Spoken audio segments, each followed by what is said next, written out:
하 5억에 실거래되었는데 세금은 7억 기준으로 내라고 합니다. 참 어이가 없네요. 집값 하락이 계속되고 있습니다. 단순히 집값만 내리는 것이 아니라 여기에서 파생된 여러 문제들이 하나 둘씩 발생하고 있습니다.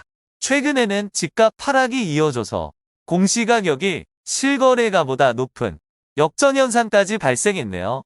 보통 공시가격은 실거래가 보다 미친데 말이죠.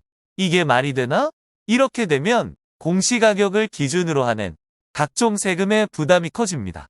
당연히 불합리하다는 생각이 듭니다.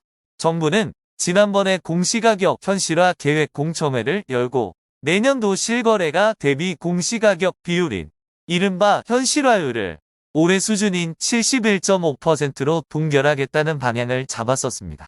부동산 시장 상황이 불안하다는 이유로 문재인 정부에서 정한 현실화율 로드맵 개편을 1년 미룬 것입니다.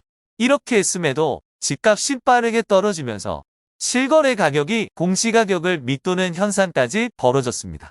따라서 정부는 기존의 이 계획을 전면 철회했습니다. 내년까지 집값 하락이 예상되는 만큼 공시가격 현실화율도 낮출 필요가 있다는 의견이 이어졌기 때문이기도 합니다.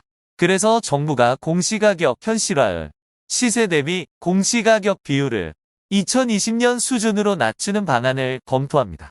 공시가격을 낮춰 종합부동산세 플러스 재산세인 보유세의 부담을 낮추려는 취지입니다. 종부세 개편안 등의 세금 부담 완화 방안이 국회에서 제때 통과하지 못하니까 나름 고육책을 내놓으려고 하는 것입니다. 최근 국토교통부는 이 같은 내용을 검토하는 부동산 공시가격 현실화 계획 2차 공청회를 열었습니다. 여기서 내년도 아파트 등 공동주택 공시가격 현실화율을 2020년 수준으로 되돌릴 것을 제안했습니다. 이렇게 된다면 문재인 정부 때인 2020년 도입된 공시가격 현실화 로드맵이 사실상 폐기됩니다. 공시가격 현실화율을 2020년 수준으로 되돌리면 내년도 공동주택 현실화율은 평균 69%가 됩니다. 기존 계획에 따른 내년 현실화율 72.7%는 물론이고 올해 현실화율 71.5%보다 낮아집니다. 통과되면 좋겠네요. 공동주택 시세별 현실화율은 시세 9억 원 미만은 올해 69.4%에서 68.1%로 9억 이상 15억 원 미만은 75.1%에서 69.2%로 15억 원 이상은 81.2%에서 75.3%로 낮아집니다. 실거래가와 공시가격의 역전 문제와 과도한 국민 부담 증가 등을 감안해 2020년도 수준으로 현실화율을 돌려놓는 것이 바람직하다는 의견입니다. 공시가격은 종합부동산세, 재산세뿐 아니라 건강보험료와 기초연금 등 67개의 행정제도 기준으로 사용됩니다.